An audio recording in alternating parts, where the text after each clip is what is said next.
In March 2012, the Grand Canyon was at the peak of hiking season.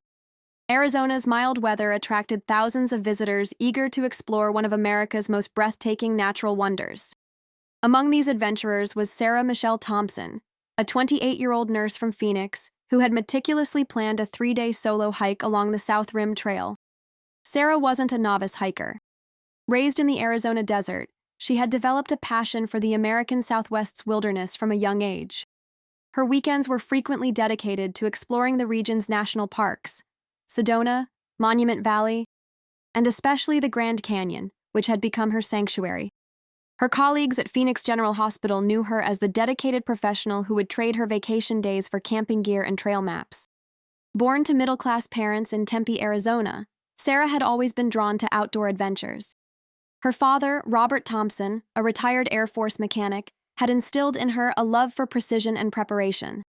Her mother, Patricia, a former elementary school teacher, had nurtured her curiosity about the natural world. As a child, Sarah would spend hours reading National Geographic magazines and planning imaginary expeditions to distant lands. The Grand Canyon, however, held special significance for her. It was where her family had taken their first camping trip when she was 12 years old, and where she had decided she wanted to become a nurse after witnessing a park ranger provide first aid to an injured hiker. Throughout her nursing career at Phoenix General Hospital, Sarah had earned a reputation for her calm demeanor under pressure and her ability to make quick, sound decisions in emergency situations. These same qualities made her an exceptional wilderness hiker. Her colleagues often marveled at her detailed preparation for hiking trips, noting how she would research every aspect of her planned routes, from water availability to weather patterns to emergency evacuation procedures. Her apartment was filled with topographical maps, hiking guides, and carefully maintained equipment that she had accumulated over years of serious outdoor pursuits. On that fateful March morning, Sarah's routine was typical of her careful preparation style. She had spent weeks studying topographical maps, checking weather forecasts, and planning her route down to the smallest detail. Her backpack contained enough supplies for 4 days, though she planned to return in 3. A safety margin that reflected her experienced approach to wilderness hiking. She had informed her roommate, Jessica Martinez, about her planned return date of March 18th, and had left detailed notes about her intended route. Jessica Martinez, Sarah's roommate of 3 years, later described their final conversation to investigators. According to Jessica, Sarah had seemed particularly excited about this trip, mentioning that she wanted to explore some areas of the canyon she had never visited before. Sarah had shown Jessica her planned route on a detailed topographical map, tracing her finger along the familiar Bright Angel Trail and pointing out her intended camping spots. What Jessica didn't know at the time was that Sarah had also been researching more challenging alternative routes, keeping these plans to herself to avoid causing her roommate unnecessary worry. The last confirmed sighting of Sarah was at 7:30 in the morning on March 15th, when she checked in with park rangers at the South Rim Visitor Center. Ranger Tom Mitchell, who had worked at the Grand Canyon for over 15 years, later recalled her as appearing well-prepared and confident. She purchased a backcountry permit for the Bright Angel Trail descent and mentioned her plan to camp at Indian Garden before continuing to Phantom Ranch the following day. Mitchell noted that Sarah had asked several detailed questions about current trail conditions, water availability, and weather forecasts. Questions that demonstrated her serious approach to wilderness safety. If you enjoy real mysteries like this one, subscribe to the channel and hit the bell icon so you don't miss any cases. What happened next would become one of the most perplexing disappearance cases in Grand Canyon history. Sarah's roommate Jessica became concerned when Sarah failed to return by the evening of March 18th. Initially, Jessica assumed Sarah might have extended her trip. It wouldn't have been the first time her adventurous roommate had been captivated by the canyon's beauty and decided to stay an extra day. However, when March 19th passed without any contact, Jessica's worry turned to genuine alarm. She tried calling Sarah's cell phone repeatedly, only to hear it go straight to voicemail. More troubling was the fact that Sarah's phone was actually in her apartment. She had intentionally left it behind, planning to disconnect completely from the digital world during her wilderness retreat. The first official investigation began on March 20th when Jessica contacted the Grand Canyon National Park Service. Park rangers immediately initiated a search operation, focusing on the Bright Angel Trail where Sarah had last been seen. The initial search team, led by Search and Rescue Coordinator David Chen, discovered Sarah's car still parked in the designated visitor parking area. exactly where she had left it 5 days earlier. Her vehicle contained her street clothes, wallet, and cell phone charger, items that confirmed she had indeed begun her planned hike.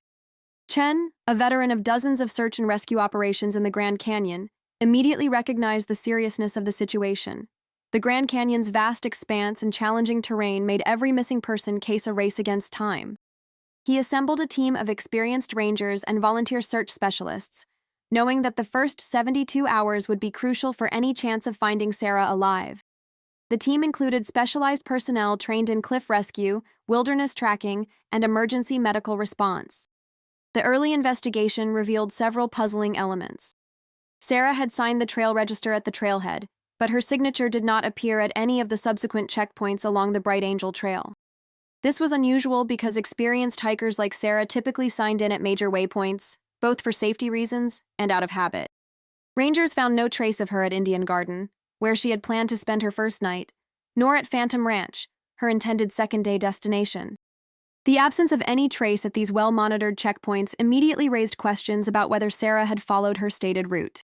Indian Garden, located approximately 4.5 miles down the Bright Angel Trail, is a popular camping area with restroom facilities, potable water, and a ranger station.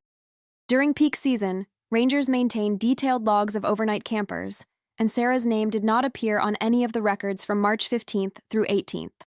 Similarly, Phantom Ranch, the Grand Canyon's only lodging facility below the rim, had no record of Sarah's presence despite her having made reservations months in advance. Search teams combed the Bright Angel Trail for 5 consecutive days, expanding their search radius with each passing day. Helicopter crews scanned the canyon's vast expanse, while ground teams explored side trails and potential camping spots. The search operation grew to include over 60 personnel, including specialized cliff rescue teams and canine units. The terrain they covered was extraordinarily challenging: steep switchbacks, loose rock formations, and areas where a single misstep could result in a fatal fall. Despite their exhaustive efforts, no trace of Sarah was found. No camping equipment, no clothing fragments, no footprints beyond those at the trailhead. The search teams utilized every available resource in their quest to find Sarah. Thermal imaging helicopters flew grid patterns over the canyon, searching for any heat signatures that might indicate a person in distress. Ground teams used trained search dogs capable of detecting human scent over large areas and difficult terrain. Technical rescue specialists rappelled into areas that would be impossible for ground teams to access safely.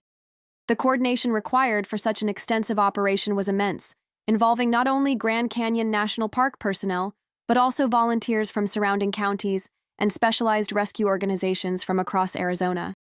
The case took its first significant turn when investigators interviewed other hikers who had been on the trail during Sarah's planned hiking dates. A retired couple from Colorado, Robert and Linda Hayes, reported seeing a lone female hiker on March 15th around noon, approximately 3 miles down the Bright Angel Trail. Their description matched Sarah's appearance and clothing, but they hadn't interacted with her directly. The Hayes couple had been taking photographs at one of the trail's scenic overlooks when they noticed the woman because she appeared to be hiking at a much faster pace than most visitors to the area. More intriguing was the testimony of Marcus Williams, a 24-year-old geology student from Northern Arizona University, who had been conducting research in the canyon. Williams reported seeing a woman matching Sarah's description on March 16th, not on the main Bright Angel Trail, but on a lesser-known side trail called the Tonto Trail. This trail connects various routes within the canyon and requires significant hiking experience to navigate safely. Williams said the woman appeared to be hiking alone and seemed confident in her navigation, carrying what appeared to be professional-grade hiking equipment. The Tonto Trail presented a significant complication to the investigation. Unlike the well-maintained and clearly marked Bright Angel Trail, the Tonto Trail is a challenging route that traverses the canyon at a consistent elevation, connecting multiple established trails. It requires advanced navigation skills and extensive hiking experience to traverse safely. The trail passes through some of the most remote and rugged terrain in the Grand Canyon, areas where search and rescue operations become exponentially more difficult and dangerous. Williams provided detailed information about his sighting to investigators. He had been collecting rock samples for his geology thesis near a section of the Tonto Trail when he observed the lone female hiker. According to his account, the woman was moving confidently along the trail, stopping occasionally to consult what appeared to be a topographical map. She was carrying a large backpack and seemed well equipped for extended wilderness camping. Williams estimated the time of his sighting at approximately 10 o'clock in the morning on March 16th, and he noted that the woman appeared to be heading in an easterly direction along the trail. The investigation's first major breakthrough came 3 weeks after Sarah's disappearance, when a day hiker discovered a small piece of torn fabric caught on a juniper branch along the Tonto Trail, approximately 7 miles from where Williams claimed to have seen the mysterious hiker. The fabric was sent to the FBI crime laboratory in Quantico for analysis. Results confirmed the material matched the brand and color of the hiking jacket Sarah had been wearing, according to her roommate's description and purchase records from her credit card statements. This discovery prompted a renewed search effort focused on the Tonto Trail area.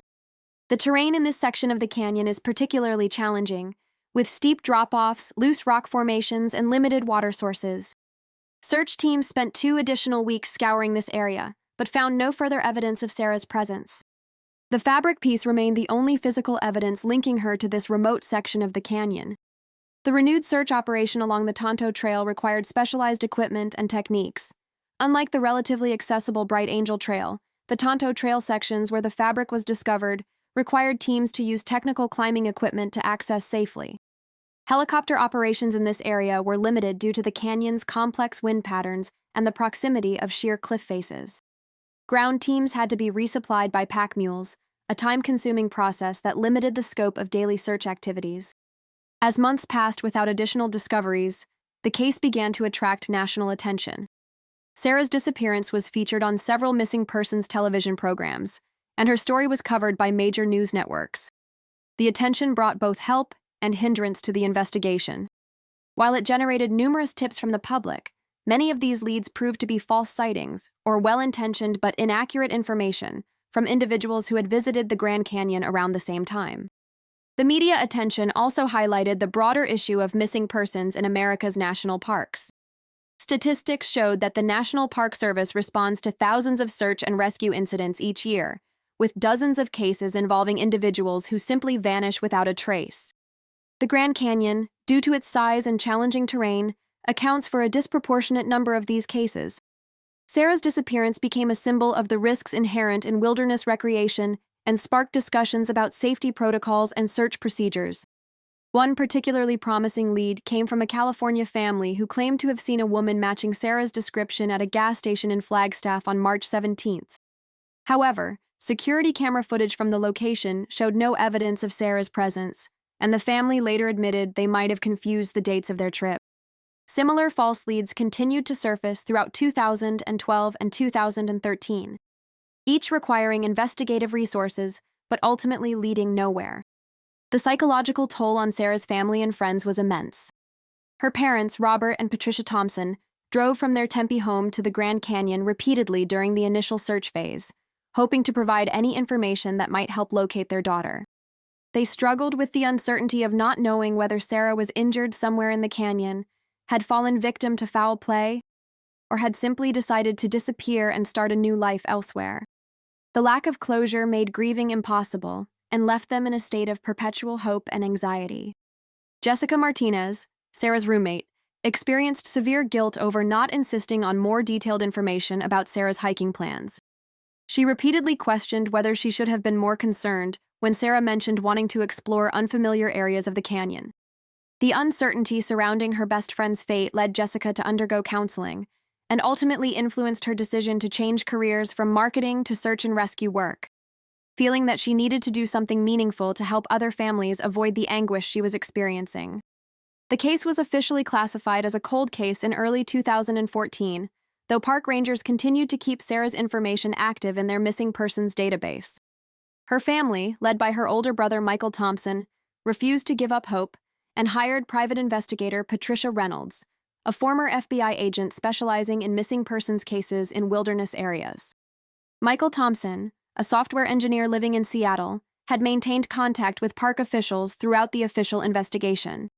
He had taken extended leave from his job to participate in search efforts and had become knowledgeable about the technical aspects of wilderness search and rescue operations. His decision to hire a private investigator represented not just hope for finding his sister, but also a determination to bring professional scrutiny to every aspect of the case that might have been overlooked. Reynolds brought a fresh perspective to the investigation. She focused on analyzing the timeline more carefully and noted several inconsistencies in the witness reports. Most significantly, she questioned why Sarah would have diverted from her planned route to the more challenging Tonto Trail. Reynolds interviewed Sarah's hiking companions from previous trips and learned that while Sarah was experienced, she was also methodical and rarely deviated from planned routes without good reason. Patricia Reynolds had spent 23 years with the FBI before establishing her private investigation practice, specializing in missing persons cases. Her experience included work on several high-profile wilderness disappearance cases, and she brought a systematic approach to reviewing evidence that had been overlooked or insufficiently analyzed during the initial investigation. She began by creating a comprehensive timeline of Sarah's activities in the weeks leading up to her disappearance, looking for any patterns or anomalies that might provide clues about her true intentions. The private investigation uncovered an interesting detail that had been overlooked in the initial inquiry. Sarah's credit card records showed she had made a purchase at a Williams, Arizona outdoor supply store on March 14th, the day before her hike began. The store owner, Bill Hendricks, remembered Sarah because she had asked detailed questions about water purification tablets and emergency shelter options. More importantly, Hendricks recalled Sarah mentioning she was planning to explore some off-the-beaten-path areas during her trip. Reynolds spent considerable time interviewing Hendricks about his conversation with Sarah. According to the store owner, Sarah had purchased additional water purification tablets beyond what would normally be needed for a 3-day hike on well-supplied trails like the Bright Angel Trail. She had also inquired about emergency bivouac equipment and had asked specific questions about the reliability of different types of emergency signaling devices. These purchases suggested someone planning for a more challenging and potentially dangerous hiking experience than what Sarah had described to her roommate. This revelation suggested Sarah might have indeed planned to venture beyond the standard Bright Angel Trail route, contrary to what she had told her roommate and indicated on her park permit. Reynolds theorized that Sarah might have deliberately provided incomplete information about her true hiking plans, possibly to avoid worrying her roommate or to maintain flexibility in her route choices. Reynolds also discovered that Sarah had been corresponding with several experienced Grand Canyon hikers through online forums dedicated to wilderness exploration. These digital communications, which had not been thoroughly examined during the initial investigation, revealed Sarah's growing interest in exploring less traveled areas of the canyon. In one forum post dated just 2 weeks before her disappearance, Sarah had written about her desire to find completely isolated camping spots where you can experience the canyon the way early explorers did, without any trace of modern civilization. In 2016, advances in DNA analysis technology allowed investigators to re-examine the fabric evidence with greater precision. The enhanced testing confirmed the material belonged to Sarah's jacket, but more importantly, it revealed traces of plant material that didn't match the vegetation typically found along the Tonto Trail. Botanist Dr. Elena Rodriguez from the University of Arizona identified the plant matter as coming from a species of desert willow that grows primarily in the canyon's more remote eastern sections, areas that are rarely visited by casual hikers. Dr. Rodriguez's analysis proved crucial to understanding Sarah's possible route through the canyon. The specific species of desert willow found on the fabric sample, Chilopsis linearis var. arquata, grows only in certain microclimates within the Grand Canyon's eastern wilderness areas. These areas are characterized by specific soil conditions and water availability that create unique ecosystems within the larger canyon environment.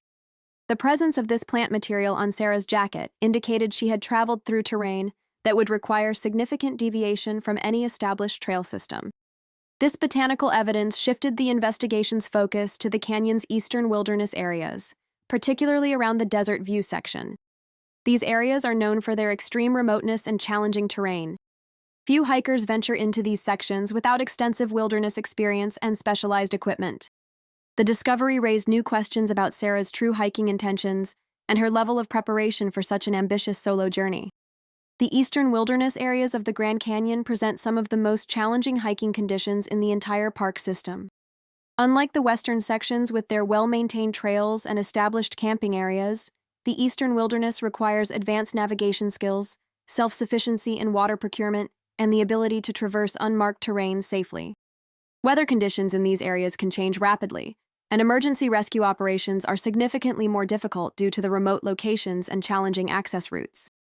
The years following the botanical discovery saw periodic renewed interest in Sarah's case, particularly when other hikers went missing in similar circumstances. Each new disappearance brought fresh attention to cold cases like Sarah's and occasionally generated new leads or theories. However, none of these developments produced concrete evidence about what had happened to Sarah Thompson or where she might be found. During this period, Sarah's family maintained their hope while learning to live with uncertainty. Her parents established a scholarship fund at Northern Arizona University for students studying wilderness safety and search and rescue techniques. Michael Thompson became an advocate for improved hiking safety protocols and better coordination between park services and local law enforcement agencies in missing person cases. The family's efforts helped generate support for enhanced search and rescue capabilities at the Grand Canyon and other national parks. The breakthrough that would eventually solve the case came in an unexpected way. In February 2024, nearly 12 years after Sarah's disappearance, cave explorer and geologist Dr. James "Jimmy" Crawford was conducting a survey of previously unmapped cave systems in the Grand Canyon's eastern section. Crawford, working under a National Park Service research permit, was documenting limestone cave formations for a geological study when he made a discovery that would finally answer the questions surrounding Sarah Thompson's fate. Dr. Crawford had been systematically exploring and mapping cave systems as part of a comprehensive geological survey aimed at better understanding the Grand Canyon's complex underground water systems. His work was part of a larger scientific effort to understand how climate change might affect the canyon's ecosystem and water resources. The cave system where he made his crucial discovery had been identified through ground-penetrating radar surveys, but had never been fully explored due to its remote location and challenging access requirements. Deep within a cave system approximately 15 miles from Sarah's last confirmed location, Crawford discovered what appeared to be camping equipment wedged in a narrow crevice. The equipment included a distinctive purple and gray backpack, a water filtration system, and what remained of a sleeping bag. Despite 12 years of exposure to cave conditions, several items were preserved well enough to identify brand markings and serial numbers. The cave environment had actually helped preserve many of the artifacts Crawford discovered. The consistent temperature and humidity levels, combined with protection from ultraviolet light and precipitation, had prevented the complete deterioration that would have occurred if the items had been exposed to surface conditions. The limestone cave's alkaline environment had also inhibited bacterial growth that might have completely destroyed organic materials like fabric and leather. Crawford immediately contacted park authorities, and within hours, a specialized cave rescue team was assembled to safely extract the discovered items. The backpack was confirmed to belong to Sarah Thompson through serial number records maintained by the manufacturer. Inside the backpack, investigators found Sarah's journal, protected by a waterproof case she had purchased during her last-minute shopping trip in Williams. The recovery operation required specialized equipment and expertise due to the cave's challenging configuration. Cave rescue specialists had to navigate through passages barely wide enough for a person to crawl through, while managing delicate archaeological protocols to preserve the integrity of the discovery site. The operation took 3 days to complete safely, with teams working in shifts to avoid fatigue-related accidents in the difficult underground environment. The journal entries, written in Sarah's distinctive handwriting and confirmed through comparison with her employment records, revealed the true story of her final days. The entries indicated Sarah had indeed planned a more adventurous route than she had disclosed to others. She had researched lesser-known trail connections that would allow her to explore remote sections of the canyon she had never visited before. Sarah's journal provided a detailed account of her final hiking experience, revealing a person who was both excited about her adventure and aware of its risks. Her writing style in the journal entries was consistent with her personality as described by family and friends, methodical, observant, and optimistic even when facing challenges. The journal contained detailed observations about the terrain she traversed, wildlife she encountered, and her emotional responses to the stunning landscape she was experiencing. Sarah's journal entries from March 15th and 16th described her successful navigation to the eastern canyon areas and her excitement at discovering secluded camping spots with spectacular views. Her final entry, dated March 17th, mentioned finding an interesting cave opening that she planned to explore briefly before beginning her return journey. The entry expressed her fascination with the cave's unique limestone formations and her intention to document them with photographs. The journal revealed that Sarah had followed a complex route that combined portions of established trails with cross-country navigation through unmarked terrain. She had used her extensive preparation and navigation skills to create a unique hiking experience that took her through some of the most beautiful and remote areas of the Grand Canyon. Her writing indicated she was aware of the risks involved, but felt confident in her abilities and preparation to handle the challenges safely. The cave where Crawford found Sarah's equipment proved to be a complex system with multiple chambers connected by narrow passages. Some of these passages required crawling through spaces less than 3 feet high, while others opened into larger chambers with significant vertical drops. Cave rescue specialists determined that the cave system was prone to flash flooding during spring snowmelt and heavy rains, conditions that had been present during Sarah's visit in March 2012. Geological analysis of the cave system revealed that it was part of a larger underground drainage network that carried runoff from the canyon's rim areas during precipitation events. The cave's configuration created a natural trap where rapidly rising water levels could block exit routes within minutes during heavy rainfall or snowmelt events. The timing of Sarah's cave exploration had coincided with one of the most significant early spring storm systems to hit the Grand Canyon region in several years. Further exploration of the cave system, conducted by specialized teams over several weeks, ultimately led to the discovery of Sarah's remains in a chamber approximately 200 feet from the cave entrance. The evidence suggested Sarah had become trapped when rapidly rising water levels blocked her exit route during a flash flood event. Weather records from March 17, 2012, confirmed significant rainfall in the eastern Grand Canyon area that evening. The discovery of Sarah's remains brought a mixture of closure and renewed grief to her family.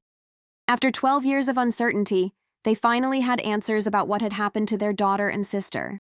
The medical examiner's findings confirmed that Sarah had not suffered a violent death, but had been the victim of natural circumstances that she could not have reasonably anticipated or prepared for adequately. The medical examiner's report concluded Sarah had survived for several days after becoming trapped, as evidenced by her systematic consumption of her emergency food supplies and her continued journal entries documenting her situation. Her final journal entry, dated March 21st, expressed her hope for rescue while acknowledging the severity of her situation. The entries showed no signs of panic, but rather reflected her methodical approach to managing her emergency supplies and maintaining hope. Sarah's final journal entries revealed her character in her most challenging moments.